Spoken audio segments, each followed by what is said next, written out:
So I'm going to hit record. Let me dip the fun music track. Thank you to the band Tor for that cool track. Okay, Tim, it's I think you're going to kick us off today, right? What are we talking about today in the briefing, and why? Yeah, welcome, by the way, to Thursday. It's great to be with you guys today. We're going to talk today about things that clients don't tell you. There's a lot of stuff behind the scenes that we're not often privy to. There's a lot of information that would be very helpful, but they don't reveal it to us. And honestly, it's holding us back. It's having an effect on our ability to collaborate with them, to do things at scale with them. So we wanted to dive in today of like, what are these hidden gems that clients aren't really talking about, and how do we actually get to the Yeah, I was kind of triggered, honestly, thinking about this, Tim, because we were helping some of our clients process this, right? And we're in this enviable position now. The way we get to work with owners, it's like we get full access, right? We get to, as we say, they show us all their rashes, all their warts, their blemishes, and we just help them, as best we can.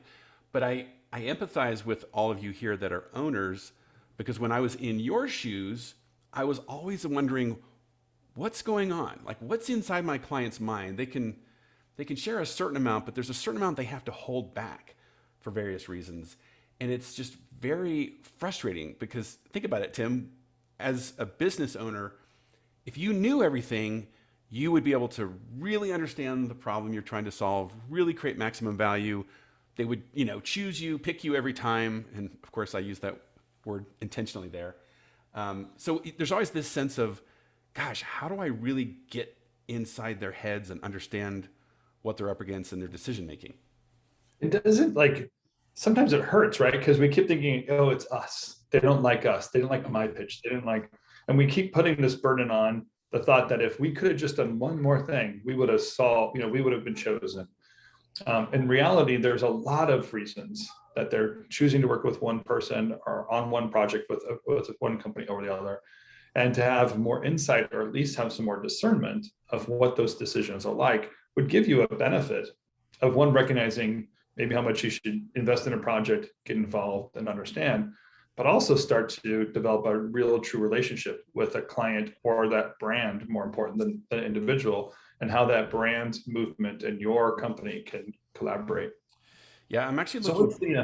I was going to say, I'm looking for I was going to open up my Spotify and just show, I did an episode of the latest podcast episode with Denny 2, who is the CMO at IMAX. That's actually, Joel, I'm glad you brought that up, because this is what I was thinking. Like, we were talking a little bit of the book and the cover little bit earlier.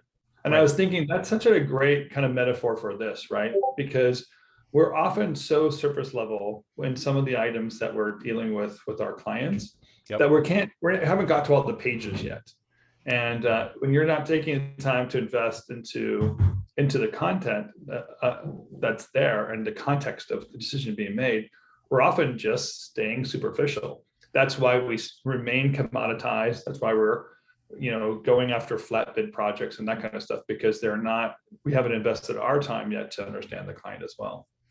So if anyone's curious to get a little bit of that peek behind the veil, listen to that episode with Denny, because he's very candid, honestly. He's just super honest and raw, and sometimes even to the extent that he embarrassed me because of my former life. And I think, oh my God, I'm still learning, and we all still have so much to learn. But Tim, there were like a few overall areas that we thought about. Here are some of the big items that your clients aren't telling you, that if you can figure out what's going on behind the scenes, gain some insights, gain some empathy, that it would not only benefit you, but obviously benefit the client and create this terrific win-win situation. So where do you want to start? What's maybe one of the big things that clients aren't brought up Denny, and I think what I appreciate about him is that he was pretty transparent and kind of honest. But when he talked in that interview, it's almost, when he said it, it seems so obvious. Like, there's very obvious things. And one of the things that he talked about at IMAX is corporate direction. Mm-hmm. And there were things that they're dealing with. They're exhibitors in a theatrical space, which is somewhat interesting space right now because people aren't going to the movies. They're IMAX, so they're not regular first run movies, and they have to do different collaborations. But he has a sense of where the company direction is going. And then he's very candid about like what it's like to work with agencies that don't get that. Yeah, you don't have necessarily access because often the client comes to you with something defined. We'll call it a project. And I think one of the things you're going to miss on, and Denny points to this, is if you're not asking really great questions and understanding the deeper problem, right? It's that surface of the book thing you mentioned earlier, but the volume of stuff in between down deep is the problem. And if you're not having that conversation, you're going to be missing all these things that the client won't otherwise tell you. So I think there's having sensitivity to that, but even in a practical sense, maybe there's other conversations you need to have with that client, just called do a listening tour or have a different meeting, something, right? Yeah, there's besides like corporate direction, which sometimes you can even you could do some research. You can kind of like pay attention, kind of do some homework. There's also things that you'll never know. It's not their responsibility to tell you. They're not going to reveal to you something like internal politics. I mean, like they're in very unusual situations, but sometimes you get a sense that if you're super close to a brand or a company, but internal politics are part of something your client, the person hiring you, is dealing with. They're dealing with their own kind of reporting chain decisions they're trying to make, and that's those preservation promotion I've talked about before kind of thinking. That often clients are in one of those two categories. They're trying to preserve something, so they're going to choose things that are very familiar, repeatable things they've done in the past. They're not going to challenge anything, or they're looking for promotion. They're trying to do something new, trying to gain. It's often why when a new person comes in, they're willing to go after very different companies and different agencies to work with because they're trying to prove that they're not the old way of doing it. But that discernment is still something you can discern and get a sense of and plan for and be smart about and recognize, hey, if you're asking someone to do a promotion-based item and they're in the preservation mode, you understand you're challenging them and challenging what their needs are. I'm thinking, so I have a challenge for everybody here. How committed are you to really understanding these clients' deeper issues, right? Whether it's politics or the corporate direction. And if you're serious about it, I would challenge you, how often are you finding a completely legitimate reason for going up the food chain? And this was something that was very scary for me. And I remember making this decision called, for example, I'm going to go to DC, once or twice a year, not within the context of any project that my studio was working on, but simply because I want to connect with the SVP of this network and have lunch. That's it. That was my agenda. I just want to listen and have a conversation. And then, of course, you're like, yeah, what would I talk about? Great question. You'd better have something valuable, something insightful, something so now you know the work you have to do. Because if you can gain access to that person and be valuable to them, man, it's gonna be a better relationship between your company and their company without question. And don't have the agenda to be heard, right? That's not what it is. That would be a talking tour. We're calling it a listening tour because this is the moment you're supposed to be quiet and try to understand something you don't understand. You don't have to get into personal issues with somebody, but you can get some understanding. You can get a sense of the direction the person's trying to go or the company's trying to go. You can bring homework and say, hey, I saw your company is going this way. Is that something that you're involved in? Or, does that really mean or have this kind of impact? I think I remember an example where we had done a project for Sundance Channel, and my old business partner, Steve, is here, so he'll remember this story. And I remember the project was going really well. It was coming to its conclusion. And I reached out to the SVP, whoever the lady was that ran the network, Sarah Barnes, and said, hey, I'm coming to New York. Would love to have dinner with you and this other associate. And she accepted my invitation. Of course, I had no plans to go to New York, but she said yes. So I'm like, okay, I guess I'm buying a ticket. And then I'm like, oh my God, I was terrified. What am I going to talk about? Well, trust me, over the next few days, I figured I knew exactly what I would share if the moment arose. But I mostly just showed up and said, it's so great to meet you. I would love to understand more about your world and what are you trying to accomplish, not just corporately, but even personally. And it was a tremendous dinner that I'll never forget. Yeah. So the next one that people don't often have insight into is money. I feel like we hear a lot from our point of view about flat rates and bids, and we often encourage you to challenge that, give multiple proposals, and be very clear that you have a certain value you're giving, and don't be commoditized. And we firmly believe in that. But the reality is the person on the other end is making different decisions, are making decisions based on different parameters as well. And one of them is as simple as an annual budget. When you might be wanting more or recognize this project needs more, but someone else is trying to manage a large corporate budget or division budget, and they honestly are trying to figure out how to divide that into the right amount of pieces. And if you're not willing to, or thinking about, or diving into that big corporate budget decision making, and you're only thinking about just this one project, you're never going to get to the other side of that conversation. But there are opportunities in the corporate budget if you start thinking about like, well, how does this one decision play out to the next 10 or 20 conversations or 20 projects I want to do with you in the next year, and how can we work together, is a great opportunity to leverage it. Isn't it funny because you're creating one thing called empathy about, look, this annual budget has been parsed into 50 different pieces, and I can only talk to you about this one piece, right? So don't be peevish and claim that we should be spending so much more money on this one initiative. So that's how it works against you, right? But at least you have empathy. On the other hand, the point you just made, Tim, which I love, is, yeah, but what's the deeper problem? Because I have an idea that if we can solve the deeper problem, that's going to transcend multiple projects, multiple initiatives. Now we're having a really interesting conversation where the client is saying, oh, you can do that, right? And you're saying, yeah, I mean, have you thought about solving the problem in this way, which could apply to the next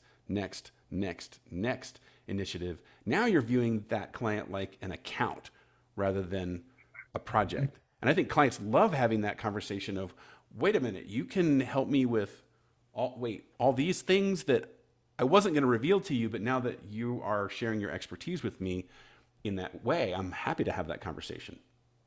Yeah, and there's a lot of hurdles when it comes to finances, isn't there? So there's the decision-making power that the person you're talking to has. Mm-hmm. If you're talking to somebody that's basically be given a script, right? They might be a producer at a brand or an agency, and they're actually not the decision maker. They've just been handed a script and you can follow along. Sure. That's the situation you're in. There might be a little bit of wiggle room or so a little bit of understanding, or not. As we know, like you can give them things that they can go up the food chain, like you said, Joel, like have some understanding. Don't compromise your value, but just recognize the person you're talking to, and that might need the pivot. Who you're talking to might need the pivot. So you reminded, I don't know if Ryan Summers is here. So yesterday he came into Confab with me, and we had this incredible chat, which I'll expand on in a second. But it was this idea, like you were just saying, of sometimes if you're dealing with that, gosh, I don't want to say underling, but the person who has been tasked with go get the job done, right? Get a bid from these 3 different people and, award it to the lowest price and get it done. And Ryan and I explored this idea called, sometimes as you have the deeper conversation beyond the project up to the problem, you're just asking better questions that are above that person's pay grade, where that person is going to reveal, hey, I don't know the answer to that. The decision maker, right, AKA my boss, knows that information. And you can then say, well, can we make a suggestion that let's have a conversation with that person, and we'll make you the hero. This is going to be great, but we think there's an opportunity to do something more valuable here. And that person says, yeah, I can't just move forward and ignore this potential opportunity here, or I'm going to get in trouble. But the topic with Ryan was really fun because he talked about how that type of approach or posture, he told some stories where jobs that started off being a $20,000, can you just give us the specs for a bunch of screens, that we need in this hotel turned into a 2-year, $3 million opportunity to create an entire experience for a major brand and so forth. So I offer it as there's so much more out there if we start asking these questions. What aren't they telling us, and how can we discern? How can we ask? Yeah, and how can you also disqualify, right? Hey, there are, I know there are large, gigantic corporations that are basically using databases nowadays. So when you want to talk about finances, they're querying internally to determine if what you're asking compares to what other partners of there are doing and prices you have going on. And you're very stuck. Like you can't, no matter what argument you make, they're just using straight data to answer that question and no real like creative discerning. And that's where I'd have to ask you, like, well, one is those are great opportunities if that's what you want to do and you know how to leverage those, and you're going to take that and know how to build a company or a career or a movement for your company out of those opportunities. Those are great opportunities to start with and some good strategy. If that's not a good strategy or a good strategic partner or is blocking you out, that client might not be qualified to work with you. Interesting. And you might just realize, like, I'm not going to negotiate with a database, and that's just fine. You just have to know they're not going to tell you this part. You have to discern and then recognize, like, oh, I get how this works, and it's not the dance I want to make. I'll pivot my company, I'll pivot my direction, my desires, and go somewhere where it works within the parameters I want to work with them. Yeah. So here's a uncomfortable one that you and I talked about when we were prepping for this, and it's this.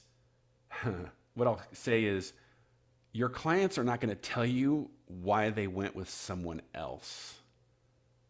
Why are they not going to tell you that? But more importantly, Tim, what would you do about that? Yeah. I mean, you would almost take it home with you too heavy, right? I mean, the clients are trying to make a decision as well. And we know we're pitching into their companies, or at least we know we're in a market where other people exist. Sure. And we got to be honest. I'm going to tell you from RevThink's point of view, there's a lot of amazing agencies out there, and you're not the only one, right? So that's the hard truth. But it doesn't mean you're not great or you're not unique or there's not opportunity for you. But you also have to admit that your competitors are also good. That's why they compete with you. By the way, on the side note, if you believe your competitors are bad and you're competing with them, it makes you not good either, right? So you actually want to be in the room with these groups. So let's discern this now from your client's point of view. They're making a decision for a variety of reasons. And some of that is what they believe in your style, your execution, maybe your pitch, very surface level. But there's other great reasons they're going to choose your competitor over you. And they're not going to tell you. That might be a secret formula. They might not know why they choose it. We don't know all that they're up against, but we know that they're making that decision. And we have to figure out, therefore, one is, am I in the right place? Am I competing with the right group of people? If every time I'm asked for a project, an agency I don't respect gets it, maybe I've done something wrong with my marketing to get me in the room with them, and I need to ask for something else. Or, a prophet's not respected in their hometown. Like, hey, recognize this person will never respect you because they think they already know you, and you need to go somewhere where you're unknown and you can start over. Those are good opportunities you have. But there's also some, like, a cutting edge here, I think, that you want to know that you're not taking it so heavy, is that you can actually work with your client and have some good conversations in right before you begin the pitch, or when they award the project or start talking about the project, is you can ask them, who else are you talking to? Sure. And why? Like, why not get into one layer deeper? Why are you choosing these other people? What are you expecting from them? What are you expecting from us? How would this work out? I'm thinking of like two different opportune moments. One is in the early stages, right? When you're invited to pitch, and there's that moment when every biz dev person is going to be nervous to ask the question. So who else are we pitching against? Right? So first of all, it's only awkward if you're awkward, right? The reason you're asking that question is, this is really valuable information to help me understand how you perceive us and basically the scope and the expertise that you're looking for. Because if we're pitching against Buck, that tells me something. If we're pitching against unknown company that is just a mom and pop, that tells me something completely different. So there's that conversation. I'm also thinking of the conversation, which is, again, more like the listening tour, not in relation to any project, right? Where you're having dinner and you ask that client, or hopefully that person up the food chain, I'm really curious, in what context does our name come up internally when you guys are figuring out the next initiative? Like, at what point does the name, we should call Impossible Pictures, right? To my old company. When does that actually pop up? And they'll usually tell you, oh yeah, no, we totally think of you guys as the blank studio, right? You're the agency that does that thing. Man, that's really good to know. And if I'm going to be really bold, to your point, Tim, I'm going to say, yeah, I could see where if you were trying to do X or Y or Z, I would call those guys, or I'd probably call those guys, or I would probably call those guys. Now I'm empathizing to such an extent that I'm saying, by the way, I get where you are. You live in a world called multiple agencies with multiple expertises, and I'm not trying to pretend that I'm a fit for everything. So when that's the challenge, don't call us, and I won't be the slightest bit offended. But when you need that thing that you just mentioned is the reason you think of us, call us, because I will show up for you big time every time. I love that. There's a little bit of a Jedi mind trick in there, where if I asked a client, why do you choose others over me?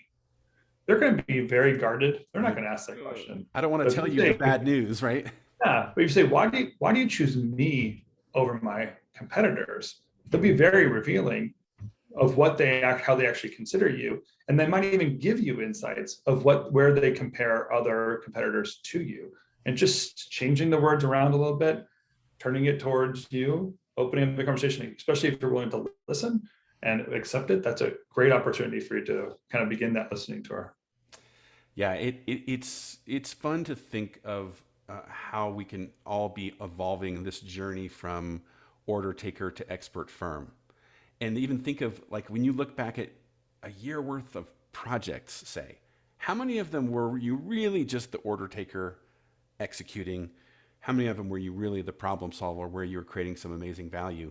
And then start noticing these are probably our best relationships. How can we find the 80-20 rule that's in play here and really double down, make investments here, and maybe less so over here? And again, that's a transition over time. But I think there is a bigger, brighter future where creative firms can say, yeah, by far the kind of projects and opportunities coming to us are a great fit. We're appreciated. They know our expertise and they value what we do, and they're open to having that deeper problem conversation. And who doesn't want to live in that world? Yeah, I would also be the person, right, that client wants to collaborate with, to understand who you need to be: a trustworthy person, an open-minded person, a collaborative person, a listening person. You're gonna have to understand what that means and be that person. If you are very salesy, super pushy, always saying, well, yeah, but I can do that, I can do this, I can do that, and not really having any discernment, that annoyance will just is noise, and they're not even going to accept that dinner invitation you have. Right. That conversation. They'll cut you out of different things. I'm laughing, Eric. Which you said that question can be disturbingly enlightening. Which one were you referring to? Just asking, what do you think of when you think of us? Like, our company is called Coop Studios Music and Sound Design. We have literally had people say, oh, you guys do music, or you guys do sound design? So it's amazing. The clients we've worked with for years. It's because you call yourself Coop too often. You're not doing the whole long word, but you're exactly right? To get some discernment, sometimes it is funny, you have to almost re-invite them into the relationship to start over and create a new opportunity. Those parties we used to throw, back in the 90s, early 2000s. Remember all of us? I miss those. We used to do party. I don't know. I don't feel like people do it anymore. And they'd have client parties. I remember those as the refresh moments. Nowadays we post something on a website and we say, check it out. And then we think that's the same as having those parties. But there is the human touch and the human thing that is so great. that we have to find today's nature to make that same thing happen. So Eric, to your point, you might even remember this because I think you worked with this client. Do you remember Matt from Discovery Channel that we worked with numerous times? Okay, so here's the example that illuminates this point really well. I remember one time Matt calls me and says, "Hey, Joel, got this thing coming up. You know, are you guys available? Would you be interested?" I'm like, "Yes, of course." As we start talking about the project, I said to him, "Oh, you know what? Let me send you a link." It was on this thing called iChat back in the day. Okay, it's kind of like messages. So I'm like, "Yeah, you should check out this link to this thing we did, this other link. And I hear him clicking, and he gets really quiet because he's looking at our website. And he says to me, "Wow, you guys do a lot of work for Discovery." And I'm like, What? What do you, yeah, of course. Like all the different Discovery networks. And we did. And then I asked him, "Okay, we've been working with you for about 3 years. We've done millions of dollars of work." I didn't say that. But then I asked him, "Have you ever been to our website?" He said, "No." So that opportunity to reintroduce him to, every time we've done a project, that's all you've seen. There's so much more here. Wow, let's have a conversation about some of the problems that we solve that you don't even know about. So that's what the parties used to do, is you didn't have to say, "Oh, you work with Barbarian Group?" You just say like, "Here's Benjamin Palmer, the owner of Barbarian Group." And they go, "Oh, you must," like they're meeting the other clients, like it becomes very obvious your portfolio, you're in the same room with them. right. And so that Amanda just asked like an annual portfolio review. Yeah, it's kind of like that. I feel like even a portfolio review can be very cheesy, very self-serving. And the conversation thought today is like, how do we get in the mind of the client? What would they actually want from you that they can discern it? And a portfolio review is a great representation of your work. How do we actually get it through to them so they know how to devour that in the right way? I'm gonna maybe flip that script because I love the thought there, Amanda. But if I was gonna flip that and make it perhaps more of an empathetic notion, it's asking yourself, what are the problems they're really trying to solve? And then like, how can I offer them a workshop, right? So there's a studio I'm working with right now that we came up with a whole, hey, let's offer our most killer expertise in the form of a workshop to our clients that are looking to sell this type of animation to their clients. So how can we take all of our insights, package it into something to help give them understanding and insight into our production method, the techniques, what impacts budgets, right? What is more of an emotional result versus an informational result, these kinds of things. And I'll tell you that workshop is like booked solid. They've been offering it to clients and even putting it on LinkedIn and stuff. It's a different, see how it's like a reversal of how can I put myself, and instead of me offering what might help me, might benefit me, just immediately go to the client and say, what's the problems they're trying to solve, and how can our expertise be given away freely in a simple way that starts a really interesting conversation? Because it's also being heard, right, when you say those same words.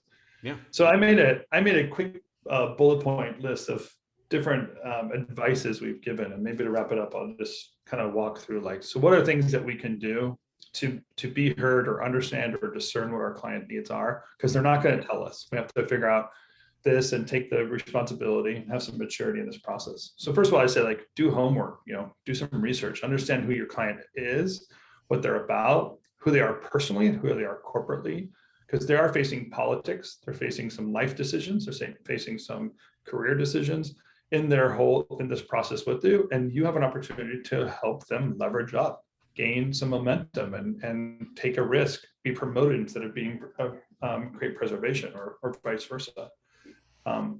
Listening, like we talked about a listening tour, but be ready to listen, figure out great questions that you can ask, that they will reveal things to you, and be ready to listen and understand. Don't be afraid to ask follow-up questions or go deeper, but that listening process is a lot more relational than just trying to get your thought across. I think, be honest, Joel. I think that's something that a lot of us are very afraid of. We don't want to be honest and transparent. We don't say at the right time, I don't understand what you're talking about. we're often only waiting till the last moment when they're in the middle of a pitch, and then we have to hide it. Why don't we take some other time aside? Why don't we reach out separately and be transparent and be honest? And then obviously the last one is empathy. Put yourself in the other person's shoes. Recognize that they have to make choices. They're making good choices for themselves. It's, you might not always like the outcome of the choices they make, but they're doing something really great. They're professionals, you're a professional, and you have opportunity to work together. So how do we wrap our mind around that and gain some discernment of the type of work we can do, the way we can collaborate, and how we can make this win-win? And that brings us to the 31-minute mark. So we've just barely gone over. Nice work, Tim. Hey, thanks. Well, thanks for the comments, Eric. Thanks for jumping into the conversation with us. Always a pleasure. It was good seeing you in Jumpstart a couple hours ago. I get 2 Erics in one day, so it's nice. It's great. To everyone Well, he else, wore green today, so he's doing what Connor did for me. Keeps it green around. Look, we love all of you, and we're here to support you in business, life, and career. That's really why RevThink exists. That's what Tim and I do on a daily basis, and our team. So thank you to all of them behind the scenes. And Tim, why don't you sign us off? Well, you did all the hard work. So I'll just say happy St. Patrick's Day, and we'll see you next Thursday, if not before. Sounds good. Bye, everyone. Later.